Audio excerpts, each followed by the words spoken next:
Una sa lahat, libo-libong litro ng paihing diesel na bisto sa truck sa Valenzuela.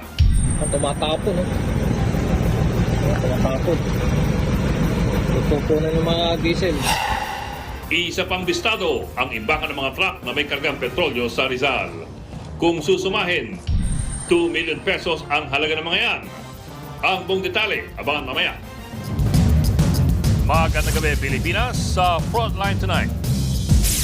Matapos maaresto sa Prague si dating Congressman Zaldico, Pangulong Bongbong Marcos, pinamamadali ang pagpapadeport kay Ko pabalik ng Pilipinas. Dating Public Works District Engineer Henry Alcantara, inilaglag si Zaldico na anyay hinatiran niya noon ng 800 million pesos na pera. Senate Blue Ribbon Committee na nag-iimbestiga sa flood control scandal, agad-agad daw ipapatawag si Zaldico. Habang ang ilang mambabatas, mas gustong ombudsman na lamang ang magsiyasat. Presyo ng diesel sa susunod na linggo, posibleng 19 pesos kada litro ang rollback. Habang ang mga jeep, sisimulan na rin kontratahin ng gobyerno. Pangulong Marcos bumili ng tonelada ng gulay sa Benguet. Ang presyo kaya ng iba pang bilihin, magtataas kaya. At ang mga dapat niyong abangan dito sa TV5, may mga nakanood na ng episode ng A Secret in Prague at My Best Friend Eman. At meron din kaming pasilip sa The Good Doctor.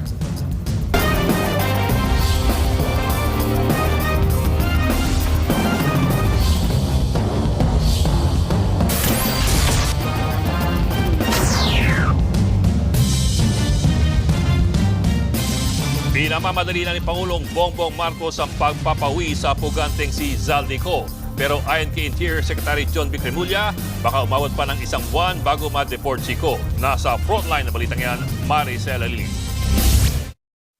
Mismong si Pangulong Bongbong Marcos ang nagkumpirma kagabi na nahuli na si dating Congressman Zaldico sa Prague sa Czech Republic. Ayon sa Pangulo, nahuli si Ko sa border ng Germany matapos tangkaing pumasok doon mula sa Czech Republic. Hindi siya nakalusot sa Germany dahil walang kaukulang dokumento, kaya ibinalik sa mga otoridad sa Czech kung saan siya nakakulong. Sabi naman ng Malacanang, ikinatuwa ni Pangulong Marcos ang pagkakahuli kay Ko at pinamamadali na ang pagpapauwi sa kanya para harapin ang alegasyon sa flood control scandal. Kung isang tao po ay may warrant of arrest, fugitive, cancel ang passport, sino po ang hindi matutuwa na ang isang taong fugitive ay maibabalik sa Pilipinas para managot? Nais lang po natin ipaalala sa mga nagsasabing kinalimutan na ang flood control scandal. Hindi po yan totoo. Ang pagkilos ng gobyerno, ang utos ng Pangulo ay nananatili. Managot ang dapat na managot. Goodbye Spotify. I found a better app. That's it. It has no fees, no play limits, and I can use it even without data. Now baby don't hang up so I can tell you. Nananatili. Managot ang dapat na managot. Handa rin daw si Pangulong Marcos na makinig sa mga isisiwalat ni Ko. Ang dapat na tanong dyan ay kung handa ba si Zaldico na magsabi ng katotohanan. Kung handa ba siya na sabihin kung sino, kung hindi natin sinasabing siya'y guilty, kung sino ba yung kanyang mga nakasama. Sa panayam ng Good Morning Kapatid kay Interior Secretary John Vic Remulla, sinabi niyang ang Department of Foreign Affairs ang namamahala sa deportation ng dating kongresista na posibleng abutin daw ng 1 linggo hanggang 1 buwan. He is behind bars. Ando doon ang police attaché ng Embassy of the Philippines. His the request for his extradition because of unwanted alien. Yes. Kasi wala siyang travel document. That is the angle they are pursuing. July 2025 nang mag-leave of absence ang dating kongresista para magpagamot daw sa Amerika. Binigyan siya ng Kamara ng ultimatum na umuwi pero hindi ito sinunod ni Ko hanggang sa magbitiw bilang Ako Bicol Party List representative noong Setyembre. Nasa Paris, France daw siya nung buwan na yan. Nobyembre nang makita si Ko sa Japan ayon sa DILG. May ilang report din na nagsasabing nakita si Ko sa Singapore at Spain. Nitong Enero, sinabing nagpunta rin sa Sweden si Ko base sa isang notarized na petisyon sa Supreme Court.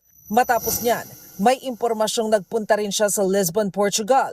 Nag-ikot din daw si Ko sa Italy at France at saka nagtungong Czech Republic kung saan siya naaresto.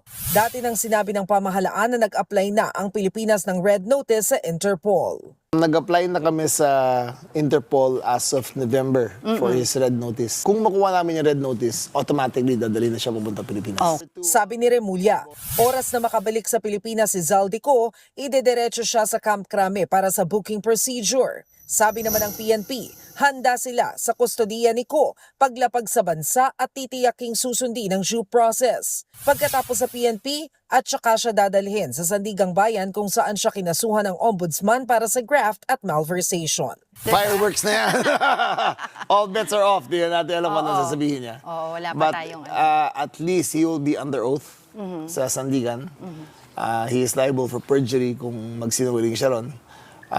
Lilitisin siya, ipapakita ang ebidensya laban sa kanya, and he has a chance to defend himself also. Nagbabalita mula sa Frontline, Maricel Halili, News 5. Nahuli na rin sa wakas si dating Congressman Zaldico pero hindi po sa paraan na inasahan ng marami.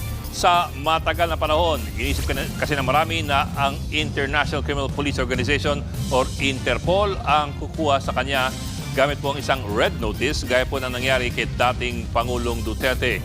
Inisip naman ng iba na hindi madaling makuha si Zaldico dahil meron na raw siyang tinatawag na Portuguese Golden Passport na binibigay doon ng Portugal sa mga banyagang nag-i-invest sa kanilang bansa. Kagabi, inanunsyo ng Pangulong Marcos na nahuli si Ko sa siyudad ng Prague, ang kabisera ng bansang Czech Republic o kung tawagin natin dati ay ang Czechoslovakia. At malinaw sa pahayag ng Pangulo na hindi po Interpol ang nakakuha kay Zaldico. Sa halip, inaresto si Zaldico dahil wala siyang travel documents. Sa madaling sabi, wala po siyang valid passport, maging Philippine o Portuguese.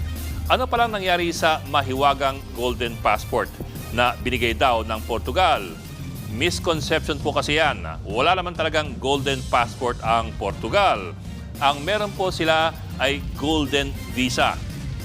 Gaya po ng ilan pa mga EU countries, ang Portugal ay nagbibigay ng tinatawag niyang Residence Permit for Investment Activity or ARI permit sa mga piling foreign investors. Ito pong Golden Visa Program kung tawagin, nagsimula noon pang 2013. Nagbibigay po ito ng permanent residency sa mga banyaga na mag-invest ng kalahating milyong euros sa Portugal, maging sa investment funds or new businesses o dati sa real estate. Magmula po noong 2013, 40,000 banyaga na ang nabigyan itong Portuguese Golden Visa. At kung meron ka nito, pwede kang mabuhay, magtrabaho o mag-aral sa Portugal. At pwede ka rin bumiyahe sa ibang bansa na kasama doon sa EU or European Union nang walang Schengen Visa. Dahil nga, meron ka ng Portuguese Golden Visa at ang Portugal, siyempre, bahagi po ng EU. Ang suspetsa ngayon ng marami, ito talaga ang nakuha ni Zaldico, isa pong Portuguese Golden Visa. Pero ito nga, kung meron na siyang Portuguese Golden Visa, bakit pa rin siya dinampot sa Czech Republic dahil sa kawalan ng travel documents? Maring ito po ang dahilan. Ang anumang visa ay may visa lamang kung meron ka pang passport. Sa madaling salita, kahit isang katerba ang iyong visa, kung kansilado naman ang iyong passport, hindi ka rin makakausad.